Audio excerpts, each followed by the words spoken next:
Good afternoon, everyone. Welcome to THE 223 Principles of Food Preparation 1. So for today's lesson, we were going to discuss the topic poultry together with my group mates, Ms. Gian Lege, Mr. Joel Loyola, Ayan Malyo, and Ms. Crisagine Pomseno. So, under this topic, we were going to tackle about the muscle composition of the poultry, nutrition information for poultry, purchasing poultry, storing poultry, butchering procedures for poultry, and the cooking methods for poultry such as dry heat cooking methods for poultry, moist heat cooking methods for poultry, and combination cooking method for poultry. But before we go to our discussion for today, let me just first present to you the learning outcomes in this lesson. So first is to describe the nature of poultry industry. Second is to identify the common breeds of poultry.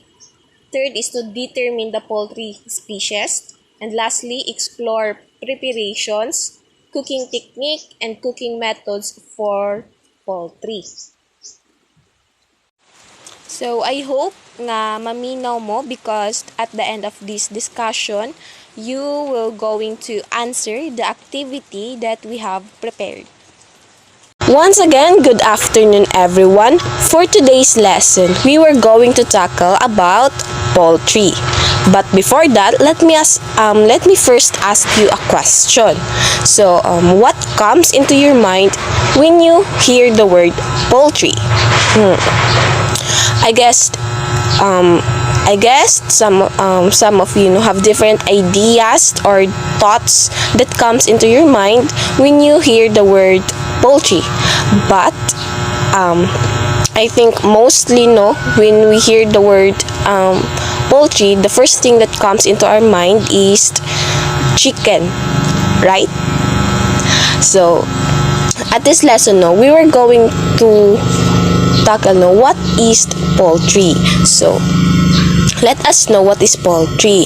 So poultry is the word poultry comes from the French or Norman word polit, which derived from Latin word polus, which mean a young fowl, young animal, or chicken.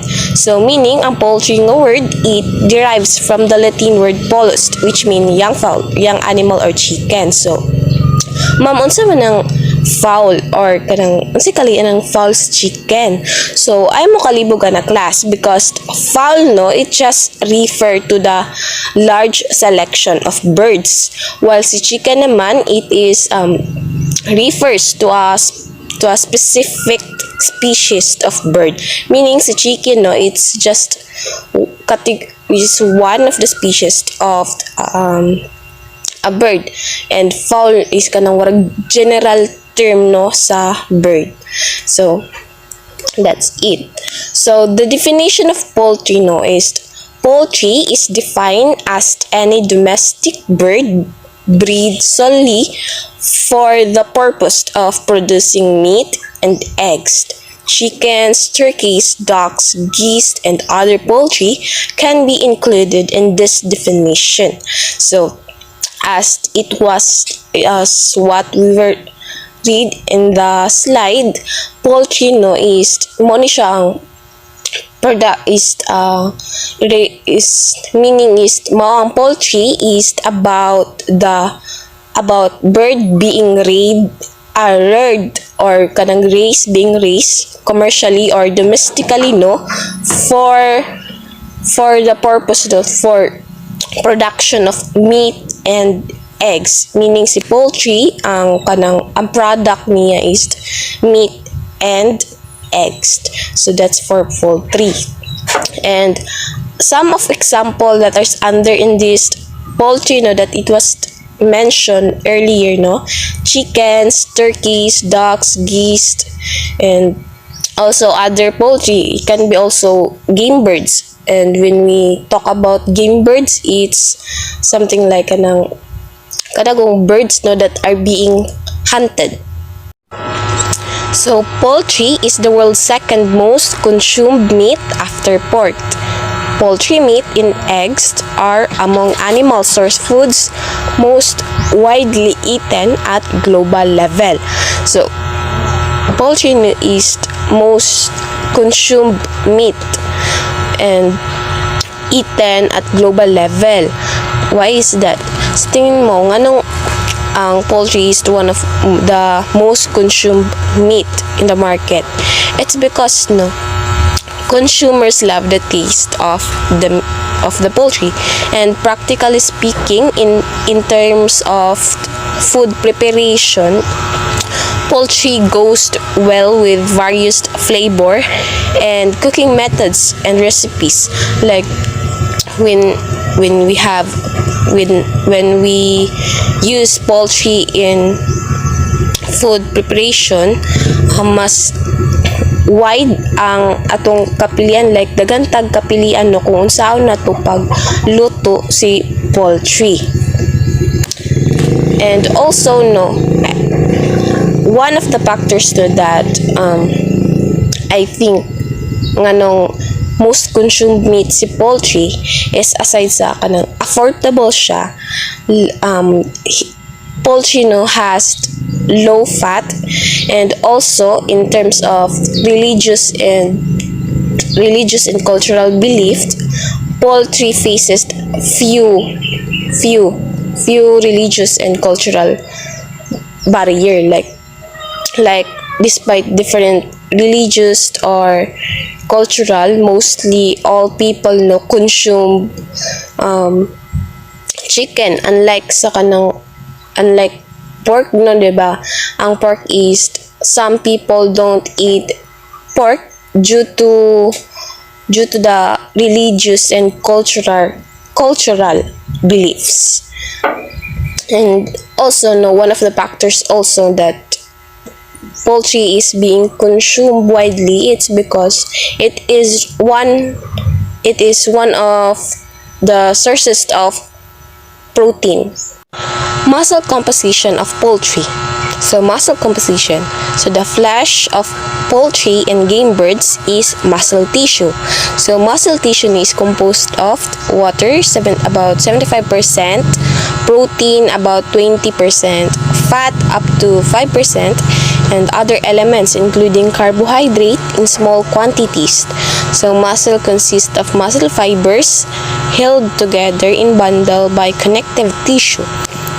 And I know way back in our high school days, we have already learned about the muscle tissues and muscle fibers, I guess, during our science subject. But to recap, muscle fiber mao ni siya yung naga-facilitate and organized sa movement of your limbs and tissues. So fat is stored under skin and in the abdominal cavity. Like makita natin si fat sa isa ka poultry under skin or abdominal cavity. And also poultry fat has a lower melting point than other animal fat. So alam mo kabala ka if wa mo ka kita sa actual unsa nang fat or kanang abdominal cavity unsa nang niya ana, it's because later on I will present a picture that represents the muscle composition of poultry. So this is the muscle composition of poultry. So at the right side, as you can see, it is the actual photo of the muscle composition of poultry. While in the left side, it is a diagram that illustrates the muscle composition of poultry. So as you can see at the right side of the slide, you can see the actual photo. So kabantay mo, like ang upper part sa poultry meat is mas light ang iyang color compared to the lower part.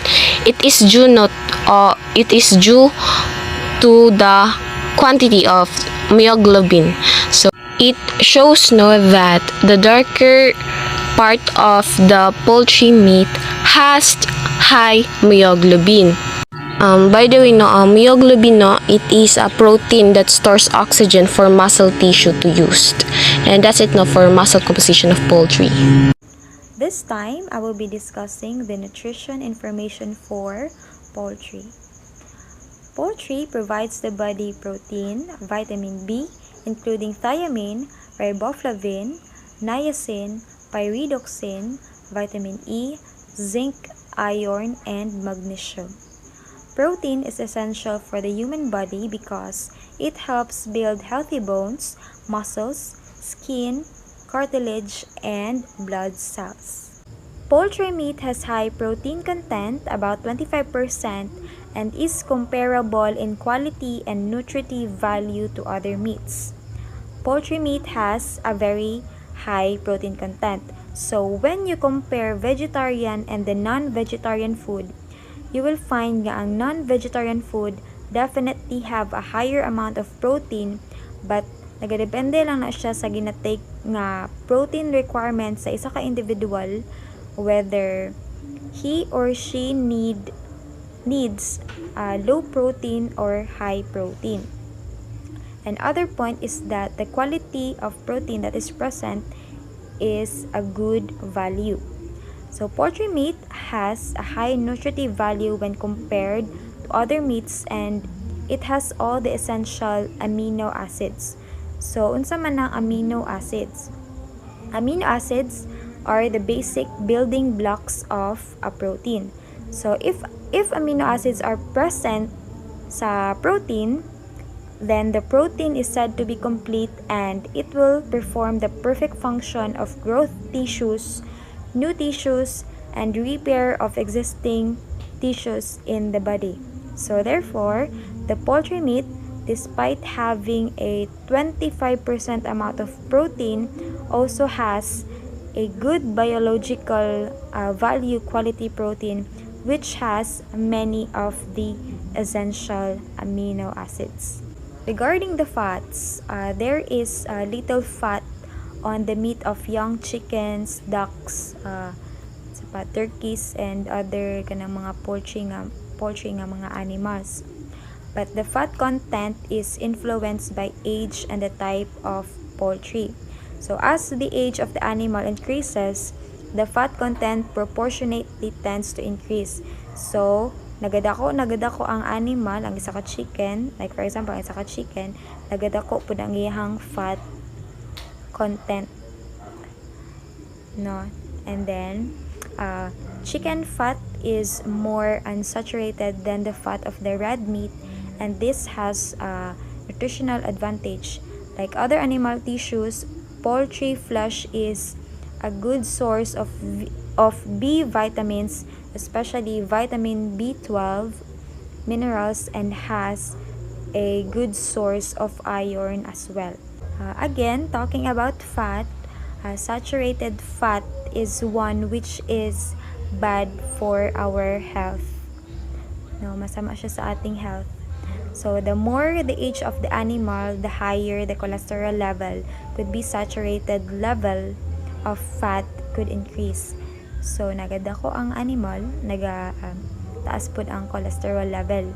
So mao na nga other people prefer white meat, which is the poultry na mga chicken, ducks, mostly chicken man jud, and fish, because these generally have comparatively lower level of fat, especially ang saturated fat. Ang white meat naman is lower in fat and calories than dark meat. But ang skinless ka dark meat is still lower in fat than some cuts of red meat. Ang dark meat is mas nagahatag siya og iron kesa sa white meat. And because of its high protein to fat ratio, poultry meat is advantageous to person who must restrict the intake of fats. So na may uban tao diba na mga sporty and or mga athletics, they are advised to cut down on the amount of fat, pero kailangan gyapon nila og protein component sa ilang body. So in that case, they can go for lean food with less of fat. Poultry is important for growth and development and other nutrients your body needs, such as iodine, iron, zinc, vitamin B12, and omega-3. So ang iodine is to help your body produce thyroid hormone, iron to carry oxygen around your body, zinc to keep your immune system strong, your skin healthy, and for growth, development, and reproductive health, vitamin B12 for your nervous system, and omega-3 to support heart and brain health. Poultry is highly nutritious and a good source of protein. Adding poultry products to your diet may help support weight loss, muscle growth, and bone health. So it's a good idea to eat meat and poultry every week as part of your balanced diet. As you can see in the table, there are three types of poultry meat: the quail meat, broiler chicken meat, and adult duck meat. As table shows, the flesh of quails has a lower calorie level and a higher protein level than chicken and duck meat. Quail meat also has a lower fat content than chicken and duck meat, given the fact that the high proportion of duck meat and fat content in monounsaturated and polyunsaturated fats is higher compared with chicken and quail meat. Omega-3 fatty acids content is higher in quail meat, followed by the duck meat and then the chicken.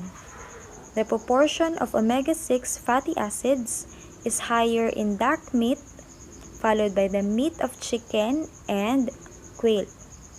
And cholesterol content is approximately the same for all three types of meat. So good day everyone. My name is Joel Loyola and I will continue the discussion. So my topic is purchasing poultry. When purchasing poultry, you should pay attention to the origin of the meat, expiry date, and the recommended storage temperature. So if we plan to buy or purchase poultry on a market, we should check first the quality of the meat or origin of the meat. Also the expiry date. All of the refrigerated foods like poultry have expiry date. To ensure the health of a consumer, expiry date indicates when the food or product must eat or consume. Check also the recommended storage temperature. Perishable foods must be kept at sustainable cold temperature to prevent bacteria growth or roasted to high heat to kill hazardous microbes. So, the importance of knowing the storage temperature is to maintain the freshness of a meat and prevent explosions of bacteria. Exposures of bacteria. So, things to consider when purchasing poultry. First is appearance and aroma. Fresh chicken should have a pinkish color. Avoid cosmetic damages such as bruising or tears in the skin, which can affect the chicken's quality and freshness. Chicken should also be plump. When you press against it, the meat should be somewhat resilient, resuming its shape after a few seconds. A clean, natural aroma is also a good indicator of freshness. So, we can indicate the freshness of a meat when it have a natural and good aroma, pinkish color, and when you fresh the meat, if you fresh the meat only a few seconds, it's back to its shape or its normal shape. Next is package liquid. Avoid chicken when excess liquid pooling in the package. Excess liquid is typically the result of water immersion process commonly used to cool chickens to a safe temperature. Once in the tray, the chicken purges these fluids, deleting the flavor and producing a sponge texture. So we avoid the excess liquid when we cooling the chicken. It's because maano siya, ang iyahang texture or ang iyahang lasa sa chicken is nasa possibility na mutabang dahil because atong mga excess liquid. Next is chilling process. Air chilling is the superior alternative to water immersion chilling. A 100% USDA verified pure air chilling process circulates chickens through a series of chill chambers. Cold with the purified cold air, never exposing the chicken to the chemical during the chilling process.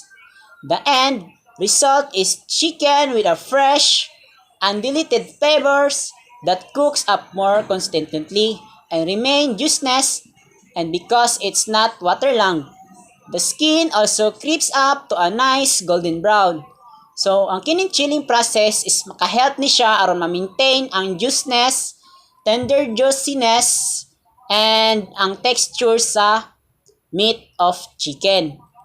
And if imuha siyang if fry nimo siya, ang iyahang skin is resulting a golden brown if chilling process ang imuhang gamiton. Next is trim. Trimming and deboning chicken at home requires diligent food safety practices to prevent contaminating kitchen surfaces and utensils. Look for the chicken that's already been trimmed so you don't have to worry about it. So kining trimming and deboning if mag-deboning mo og chicken sa inyong balay is kailangan og safety practices kay aron ma-prevent nimo ang contaminating in the kitchen surfaces and utensils and avoid ang contaminations of bacteria to have unhealthy food product. Next is raised without antibiotics. Interpreting label for antibiotic use can be confusing because chicken can be labeled as either antibiotic-free or raised without antibiotics. To label chickens antibiotic-free, the USDA requires the procedure to abide by a withdrawal or waiting period to ensure antibiotics are no longer present. Raised without antibiotics assumes consumers that chicken were never administered antibiotics at any point. Next is certified organic.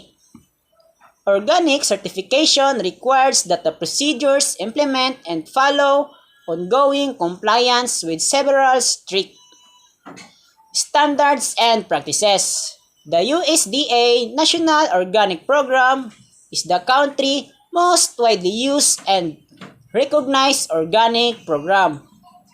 Top-notch organic procedures go a step further by also attaining the HFAC or Human Farm Animal Care Certification, which informs guidelines for human handling and at every steps. Next is enhanced. This term indicates that the chicken was injected with or soaked in a solution during processing. Some processors inject the chicken with a flavor solution such as salt water or chicken broth.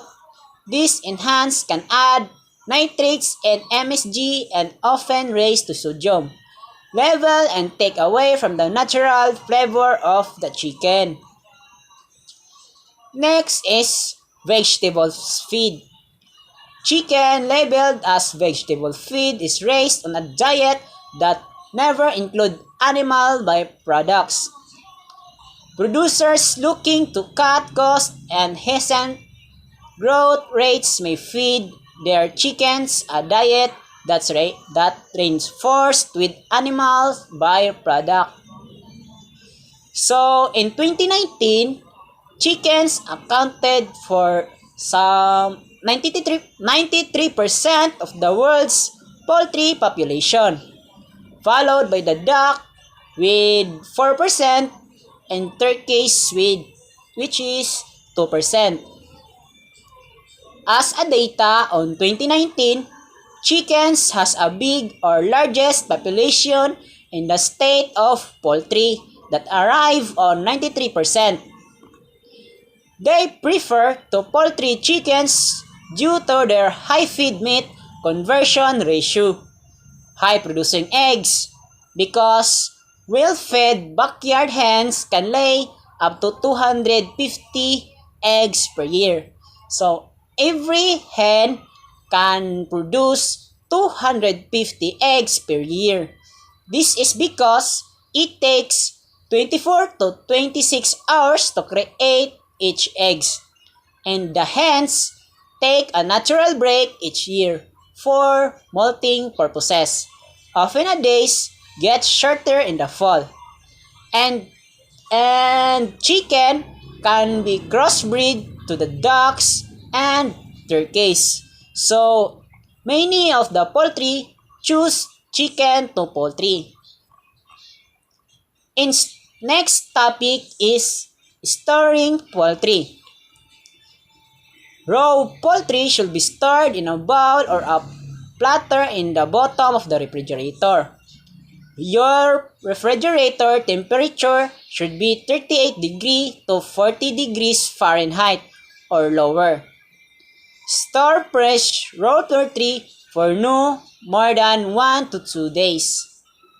So, to prevent cross-contamination in the grocery cart of your refrigerator, always place your poultry in the plastic bags to keep juices from leaking or dripping onto the other food items. So, if you store the poultry products just such as chicken, put we should put it first at plastic bags. So, di ba, nakabantay ta ka ng mag-freeze ta og chicken is na yun na siya yung mga liquid or water substances nga gatulo, then makontaminate ang laing sulod sa imong ref.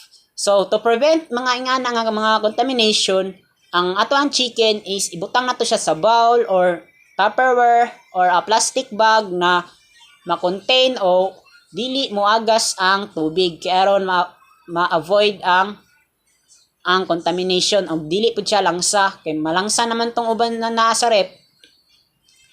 So importance in storing poultry.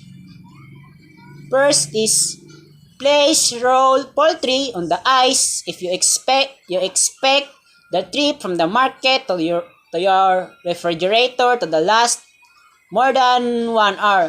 This is especially important in warm weather. Rinsing poultry before cooking is no longer recommended.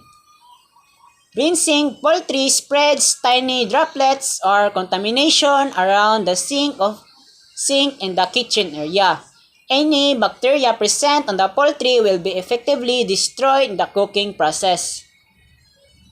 Chicken should be stored at a temperature outside of the temperature zone, in which bacteria that causes foodborne illnesses grows quickly. The danger temperature should in a range between 40 degrees Fahrenheit to 140 degrees Fahrenheit. Raw chicken can be stored in the refrigerator for several days. Storing our raw products on the lower shelves of the refrigerator below cooked products. Then, poultry can be stored within 1 to 2 days. When wrapping chicken, turkey, and other poultry for the storage, you use moisture-proof wrap or bag. Wrap tightly so that no juice can escape.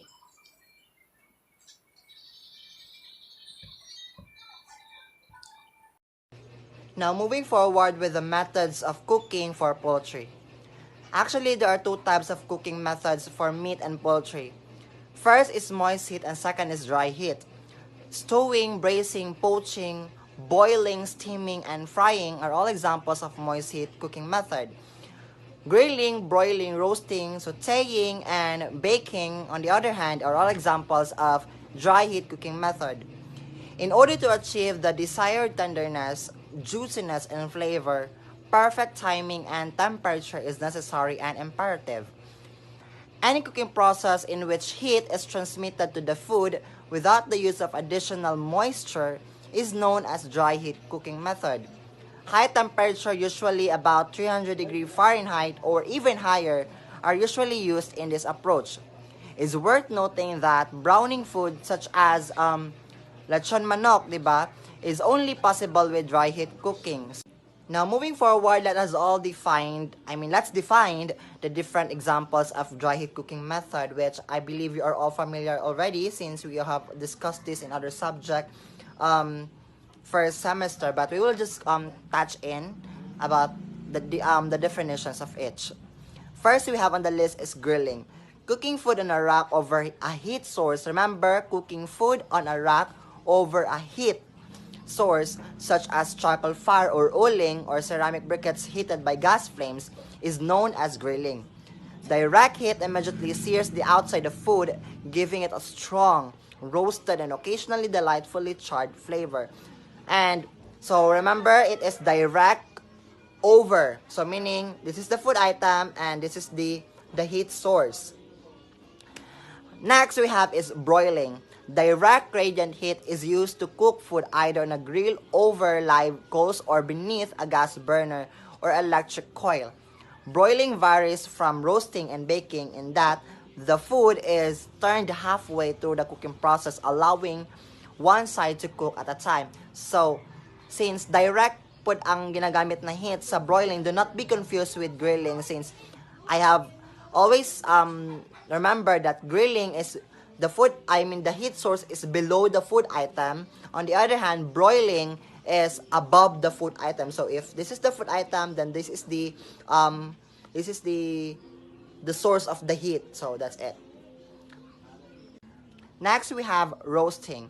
Roasting is a method of cooking that uses indirect spread heat to cook its contents slowly. It's a dry heat cooking technique in which hot air surrounds the food and cooks it evenly on all sides at a temperature of at least 300 degrees Fahrenheit or 150 degrees Celsius. An open flame, an oven, or another heat source can also be used to generate heat. So, do not be confused with roasting and grilling since, again, grilling uses direct heat and roasting uses indirect. Grilling involves direct exposure of food to the flame, while roasting allows indirect exposure, as I have said. Grilling requires a comparatively higher temperature than roasting. Of course, grilling is done either on grill or griddle, while roasting is done in an oven. And it is very important to note that roasting takes more time than grilling. So, aside sa direct ang grilling, open area po siya. On the other hand, roasting is indirect heat tapos enclosed siya. Next, we have saute. The word saute, pronounced as saute, refers to the form of dry heat cooking method that uses a hot pan and small amount of fat to cook food quickly. I believe we already have tried sauteing since we have done different methods of cooking before. And let's say, for example, the soup that we had first semester, di ba, na yung mga other soups na mag-undergo og sauteing first. Like other dry heat cooking methods, sauteing browns the food surface as it cooks and develops complex flavors and aromas. So, we usually naga-saute kita para mugawas ang baho sa ato ang mga spices. So, for example, the onions, the garlics, di ba, ginasutay na to sila in order to give off its natural aroma and its flavors. Next, we have searing or pan searing. It is a technique used in grilling, baking, braising, roasting, sauteing, and etc., in which the surface of the food item, usually poultry, beef, pork, or seafood, is cooked at high temperature until a brown crust forms. So, I think it's very self-explanatory, no? And lastly, we have baking. Baking is a type of dry heat cooking method similar to roasting. It is done in an enclosed space such as oven, not over direct flame. Most people think of roasting as something that's done to savory meats and vegetables, while baking usually refers to desserts or savory dishes using flour. Pero since naman tay mga dessert, I mean mga gina-bake, di ba, nga naga-include og mga poultry nga mga poultry, mga meat sa chicken. So naga po siya baking na mga processes. That's it for the dry heat cooking method. So moving on to moist heat cooking method to be discussed by Chris Nepomuceno. So moist heat cooking method for poultry. So cooking methods for meat and poultry are generally divided into moist heat and dry heat methods.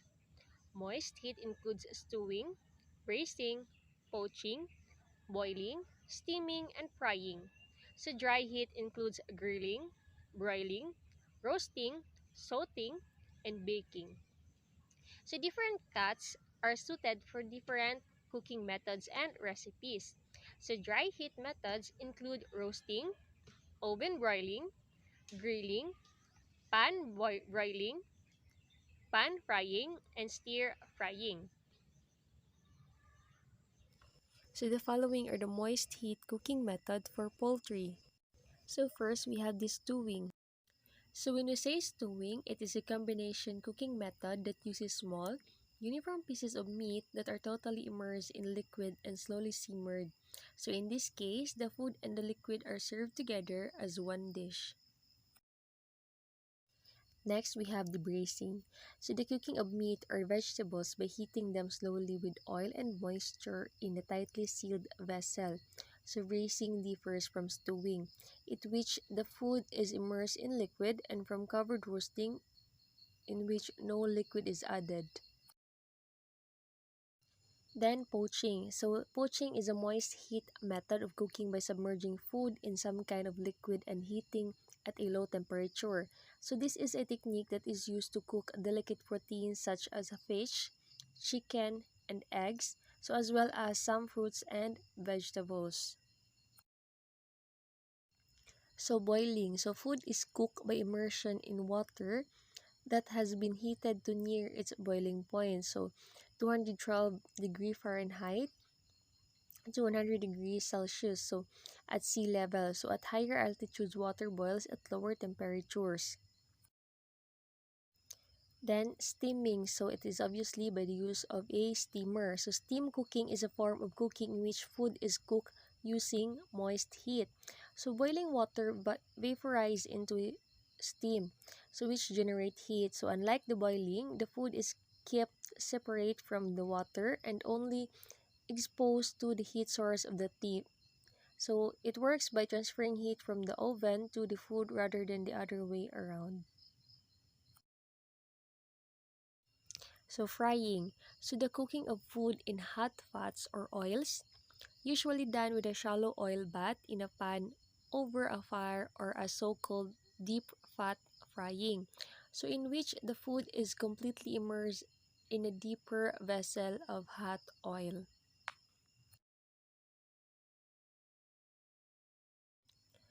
While dry heat includes grilling, broiling, roasting, sauteing, and baking.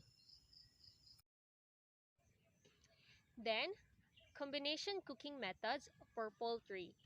So combination cooking methods involves both dry and moist heat cooking.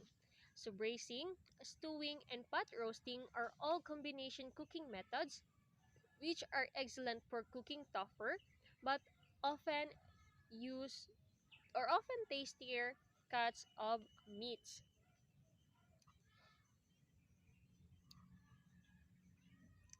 So for now, activity time. So list at least 3 cooking ways on dry heat poultry and list at least 3 cooking ways on moist heat on poultry.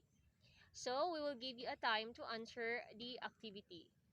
So you can start answering. So that would be all for our report. I hope or we hope that you've learned something. Thank you. Have a great day.